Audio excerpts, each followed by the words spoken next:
Welcome to the Grad School Femtoring Podcast. This is Doctora Yvette Martinez-Vu, and I will be serving as your femtor, providing you with tips and tricks and everything else you need to know to get into graduate school. For the past 10 years, I've been helping undergraduate students get into top graduate programs in their field, and I'm really excited to share this information with you too.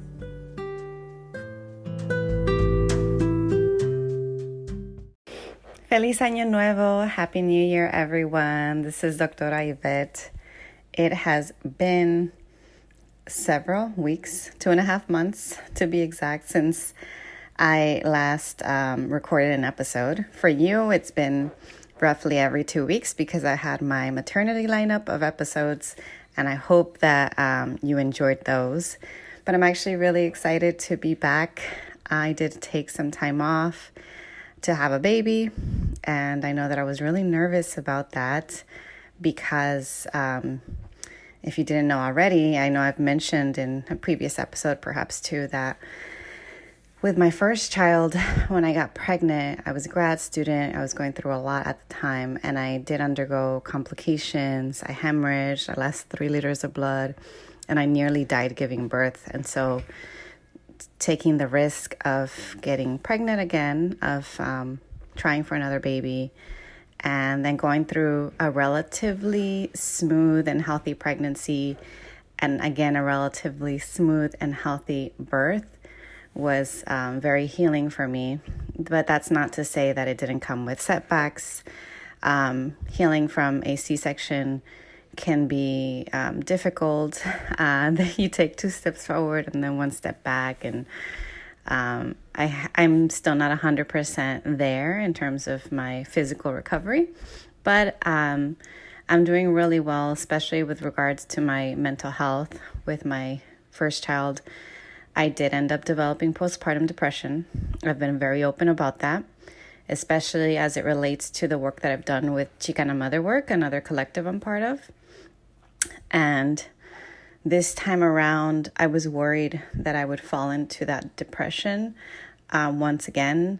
But thankfully, I've actually been feeling really well. I've been experiencing more joy than I think I ever have experienced in my life, which is a lot to say. As someone who has referred to herself as introverted and even pessimistic, now I'm not quite feeling that way. I'm finding joy in a lot of things. I'm focusing on gratitude, and just I feel so privileged, so blessed, and I want to share that with you all. But anyway, today's episode is actually titled Abundance versus Scarcity Mindset. And the reason I decided to publish an episode on the topic is because it relates to New Year intentions, which is the last episode that you listened to. And it relates to my own vision board. So I think I mentioned that every year for the last couple of years, I've tried to have a theme or a word of the year. And last year, 2020, the theme of the year was courage, taking big risks, doing things that scare me. And in 2019, my focus was healing the body, mind, and soul. And in 2018, the focus was stability, especially financial stability, financial literacy, but it was about stability. And so 2021, I was thinking, what is going to be my word? What's going to be my theme?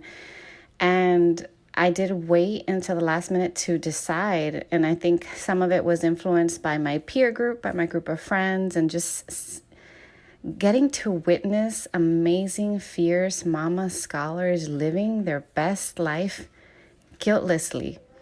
And that for me was so motivating because I am living in many ways my best life right now, and I have experienced a lot of guilt, and I've had to go to therapy to address that. Where does that guilt come from, and how can I work to reduce it? And so being inspired by my peer group and going to therapy and going through this transformational birthing process, experiencing so much joy, I realized that my word for 2021 is abundance. And it relates to wanting to have more and give more, and also thinking about this abundance and scarcity mindset, because I've learned about the abundance and scarcity mindset just from reading a few articles here and there. I know that it's talked a lot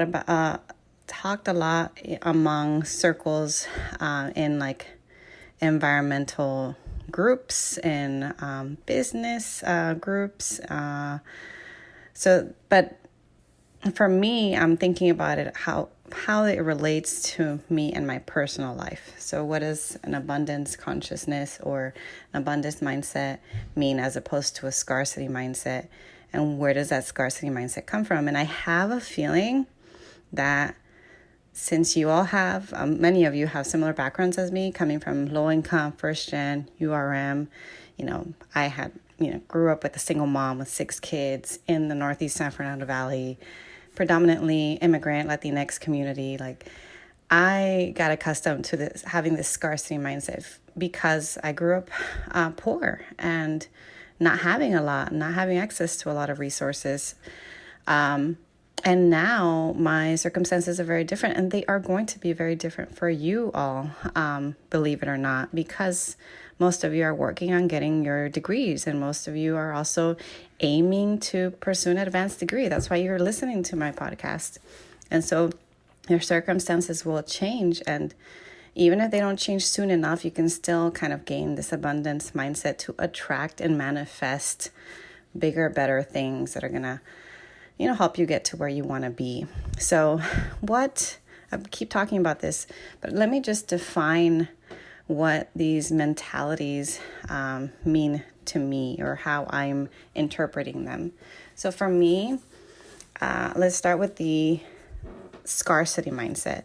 The scarcity mindset means viewing life as limited and as only having a certain number of things, whether it's money or resources or access, so that if one person gets something, that means there's less available for you. So feeling like there's only a finite amount of X of whatever that thing is, and these things can run out. So for instance, that your money is going to run out, that your access to resources is going to run out, that if someone got a scholarship, that means that you're probably not going to get it. Just feeling like there's only so much. Abundance, on the other hand, is this idea that there's more than enough for everyone, and that it's almost like never ending, just like that there's a plentiful amount of whatever it is, of money, of resources, access to things out, and you just got to go out and get it. And when you're pursuing opportunities, it's feeling like they are limitless, feeling like you just, if you don't get one thing, move on to the next, and eventually you're going to get the thing that you're working on. And a lot of times folks who have an abundance mindset tend to be grateful for what they have, are willing to work more with others, are really happy to see others succeed, and are more willing to set goals and take risks, and willing to kind of embrace change.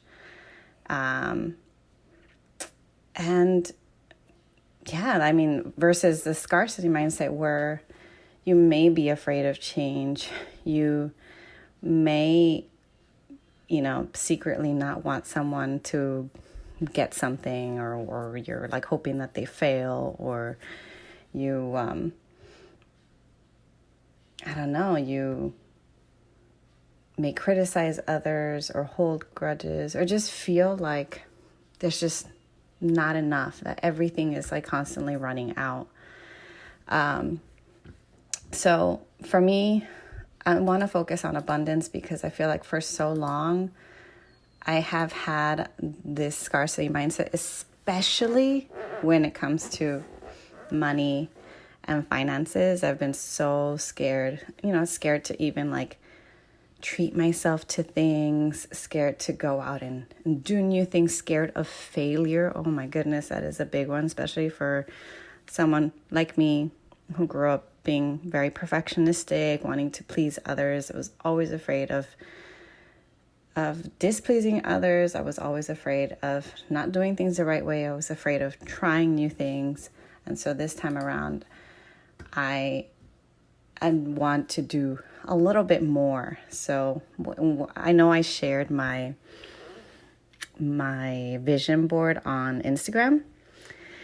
And that vision board says, read more, be more active, more smoothies. So it's focusing on the more and not less. So be more active as opposed to try to eat less or try to watch less TV or whatever it is. Like that's focusing on the negative.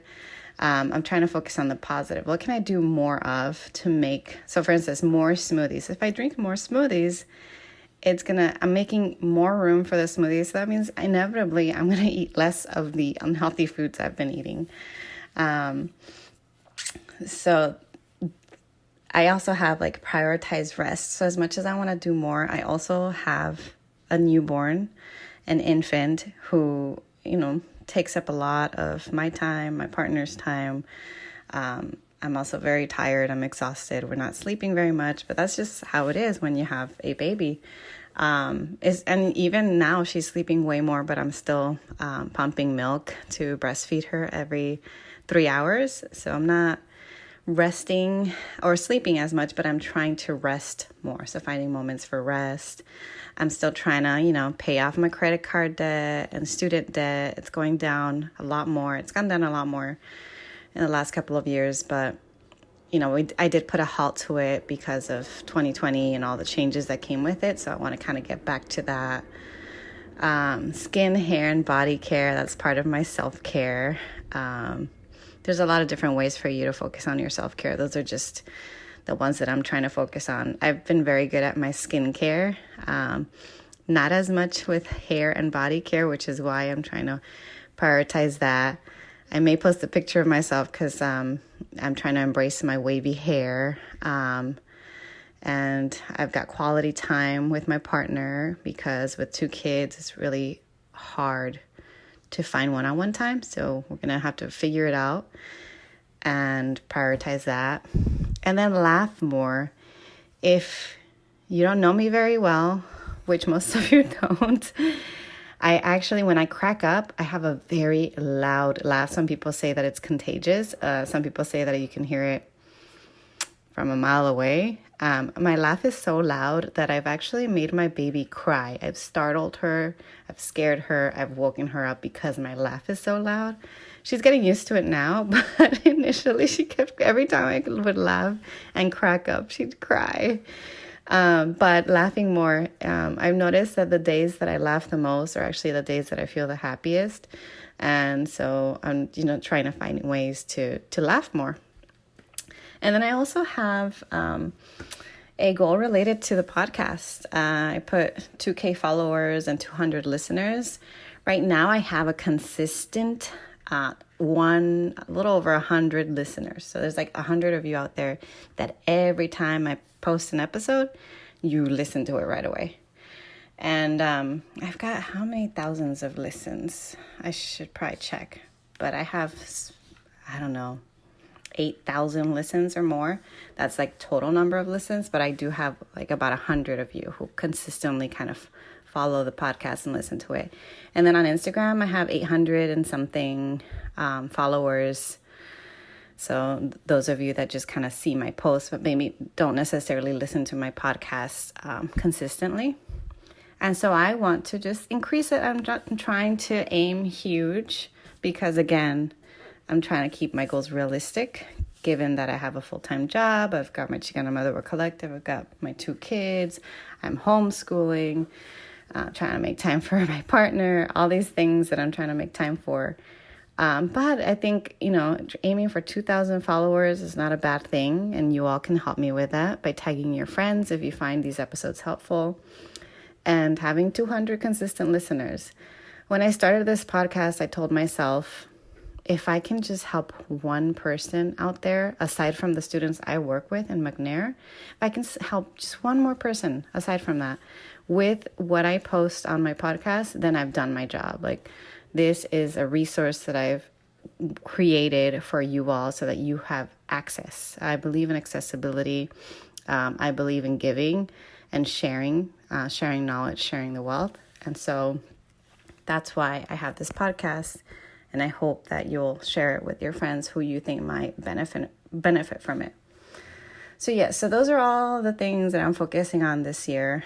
I'm in my 30s, so obviously my vision board, my goals are going to look completely different from yours. But I know it's, by the time you listen to this episode, it's going to be January. What day is it? 4, 5, 6, 7, 8, 9. January 8th or 9th, when it gets published. And it's still early enough for you to work on a vision board. Don't feel like you had to do it in late December or right around the new year. You can still work on a vision board so long as it's still January, even February. There's still a lot of time. Go ahead and work on one. What I did was, in the past, I worked on it on a poster board with magazines. This time around, I didn't have the energy to gather all the crafts, all the arts and crafts to work on a poster board. So I worked on mine on Canva. A lot of us work on Canva to create our flyers. That's how I create my flyers for my Instagram account. And it was really easy. I literally just searched vision board on the Canva search tab, found a template, and added my things. I really enjoyed it. I've also seen colleagues of mine, friends of mine, who have used, like for instance, a prop or a toy, like a wooden horse or an animal of some sort, and then painting it and then gluing some of the words that you're focusing on, like a vision unicorn or vision horse or vision owl or whatever animal you choose to use, and then just putting these words that kind of inspire you, and then having that on your desk or your dresser or somewhere that you see regularly as this like reminder of the things you want to focus on this year. I haven't done that. I think it's a really neat idea. I just haven't done it myself. But since I created it on Canva and it's almost like a flyer, I actually have it on my desktop as my desktop background. And so literally every time I go to the computer to work, I'm looking at it and I'm being reminded of, okay, this year is about abundance. This year is about trying to do more, but also rest more, but also laugh more. And it's a really nice thing.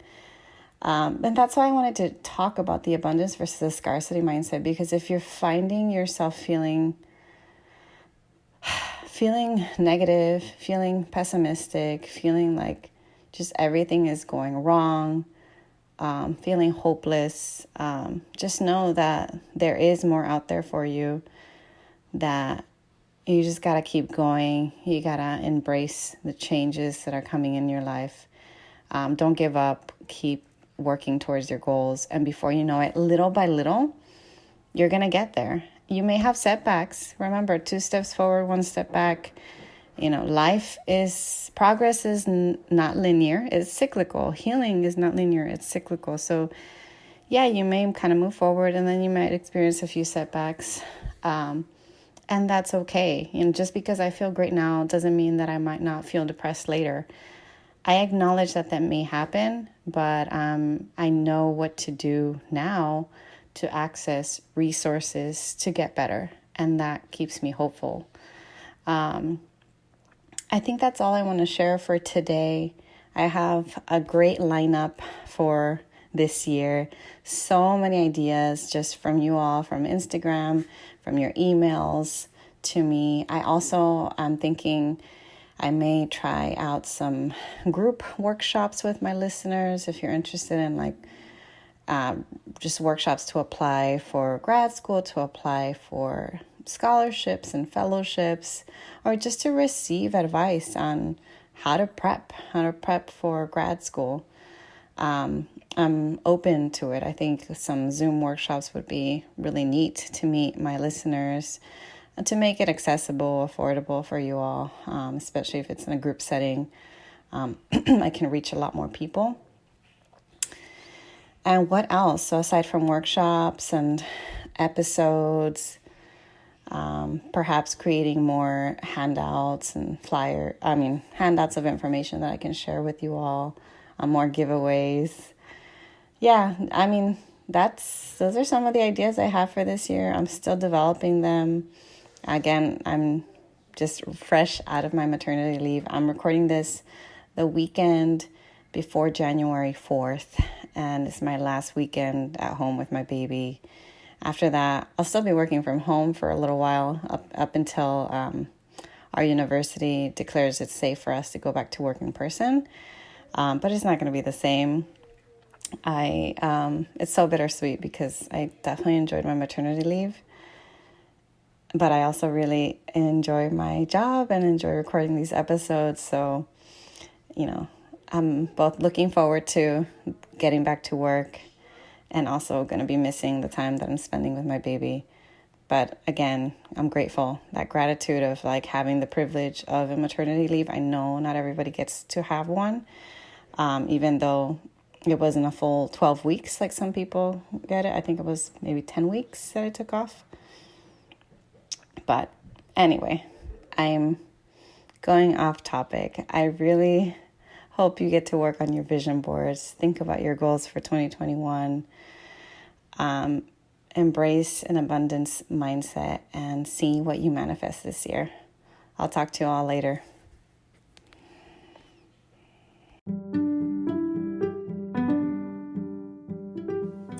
Thanks so much for joining me in the Grad School Femtoring Podcast.